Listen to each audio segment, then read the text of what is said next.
Many of you have taught in this course, and those of you who haven't, it's a course in which three of us generally from different areas get together, and our goal is really to see how cultural production creates and reinforces a nation's sense of unity about itself.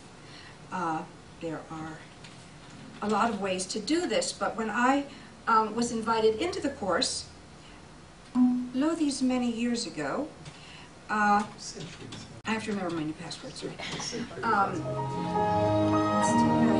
It's a very harmonic there we sound. go, yes. For my next number, I'd like to sing. We ourselves were using a variety of cultural production, not just literature, but certainly film, but also increasingly visual images. And as we moved into the 21st century, some of us kicking and screaming, or crying, we decided that as one of the measures for the course, we wanted to offer students an opportunity to choose to do what we called a visual cultural project. And then I think we amended that to be a visual and oral cultural project. And we wanted to connect the students with a whole range of new technology or images, for example, that technology made possible. Enormous amounts of material is digitized now for images. And we wanted to offer, well, we wanted to do many things. We wanted to offer students who weren't particularly skilled or interested in doing a paper an option where their own interests and our goals might converge. We were hoping to stir up a little provocation to say, we're not sure what a visual culture project is. What do you think it could be? What would you like to do? And this is, as Bob nods, I can tell. Students love that. Students love that, and we've gotten into, we've had some not so good projects. And I realize after the fact usually that this is partly because I didn't give the students enough guidelines, but we still wanted to keep it open-ended to see where the student would go. The very first year we did this, one of our first projects, Marvin liked to call the Cheeses of France approach. It was essentially a social studies project that was illustrated. So each time we've had a doozy, we've backed up and realized that we need then to clarify our goals and clarify the student assignment more, but we still wanted to leave things open. And one of our main principles now is that the images must drive the project. This isn't an illustrated, written piece.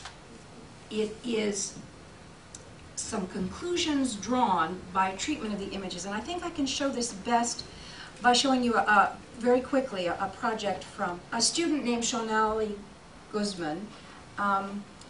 Wanted to do a project on women and how women were imagined in the interwar period. Well, recently, a lot of old Japanese photographs have been digitized, and there are a couple of sites. There is also a fabulous resource at the MFA. One of my problems is this very week, the Museum of Fine Arts in Boston has revised its website. It's a totally new website, so it's a little more difficult to navigate. And the categories under which they've classified their images have changed. I'm not taking this personally. But I did want to show you, but it's a fabulous site if you just go onto mfa.org and click on, I think, Exploring. That's the secret. And you find interactive online exhibitions. And there is there's a huge amount of their holdings have been digitized and organized. Mothers and children, beasts, well, perhaps not in the same category, but perhaps sometimes. They've done it sometimes by nation, sometimes by overarching image, sometimes by category. They have recently an exhibit on Japanese tattoos, historical tattoos. But this is not what she was doing. She was able to take advantage of some postcards. What the other thing that we wanted to do was make sure that as the student presented this, that this was not to be a traditional PowerPoint, but it was to be image-driven. So for those of you who may have had the opportunity to hear this, her presentation last year, she talked a great deal about these images, but these wonderful interwar postcards, which have been organized and digitized by the MFA, was one source material. She did some quotes from some of the authors that we had read. There are also a lot of other, as you know, Googling images can take you the better part of a fun-filled weekend. But for this student, our discussion in guiding her through this project centered on where does the image come from, who is the intended audience, how do you want further to argue what this image does, who was to use it, and when, and how, and under what circumstances. So this was great too. She did a lot with advertisements, who they were meant for, and how the changing image of Japanese women, and how modernity and capitalist.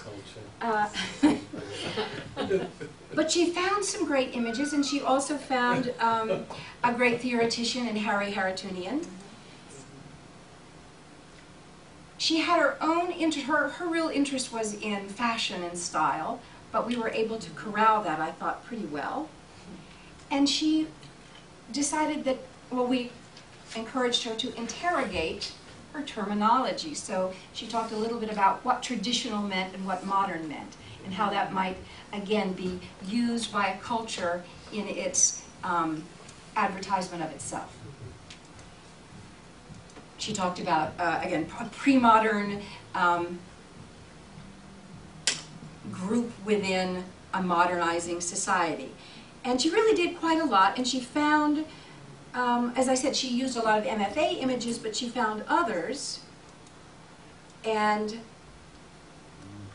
analyzed them in terms of how culture shapes a nation's sense of who it is, and how this might have changed during the war. I have to say, the project would not have been nearly as good without this cache of postcards, and how clearly they signal right away a growing rapprochement with the West. Her analysis, I thought, was very creative, and it really was driven by the images. I think we're nearly to the end. Her final question to the audience was, what about this is identifiably Japanese? And so to what extent a nation's export of itself might vary. This was an example of a terrific project. I'm not going to show you an example of a terrible project, although we could have one. Well, please, But, please. right, cheeses of France, I think we have stored away if you're very good. Another thing about these kinds of projects is they could be group or single. They can exploit the student's interest. They can. I find that we often need to steer them to some sort of,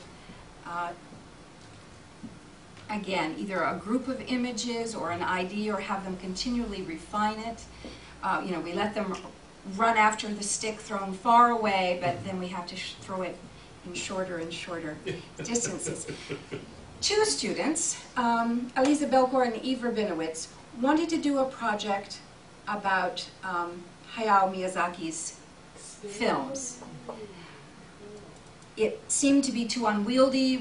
This is a less good project, although it has many, many positive elements and a more sophisticated technological element that I'm unable to make work this time. That's how sophisticated it is. But we ended up casting out a whole lot of, throwing away a whole lot of work that they had done, because it was too defocused working with more than one film. This was not a film that was required for the course, but one that they both knew and many other people in the course knew. And so they decided to, again, I'm hitting slideshow. From I'm beginning. going from beginning, sorry. Talking and chewing gum at the same time. Walking and chewing gum. So their use of PowerPoint, I thought, wasn't quite as imaginative. It was a lot more informational. But they wanted to, again, start somewhere. And as they worked through the film, a film that was familiar to a lot of people in the audience, again, using a fairly standard kind of complet analysis of its themes and characters. But what they had done is, for example, in this still... This is a film clip, right? Yes, this is Yeah. a film clip. So they had embedded several films. Those of you who've seen the film know that it's fairly dense. And they had drawn some conclusions that I thought were interesting and possible. But ultimately, the film had... One of the themes of the film is how naming creates identity. And I mean, this is really maybe a sub-theme of the film, but it worked very well for their takeaway, for their part of the course.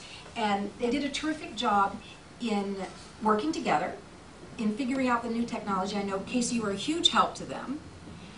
They Okay. also were very proactive in deciding, yes, we can have film clips and we're going to make them work, and deciding what film clips to use, but also trying to tease out, again, how film works as maybe differently from still images, how the sound worked into it. So this is a continuing goal for us in National Imagination, to create the opportunity for students to do something that they enjoy, that we find worthwhile, that doesn't sap all our time and energy in guiding, and yet doesn't run too far afield of any kind of worthy academic goals. And again, those of you who've participated in the course, the end result is often mixed, but it does, the students who do it find, number one, that it takes a great deal more time and energy on their part to do this, but that they love it.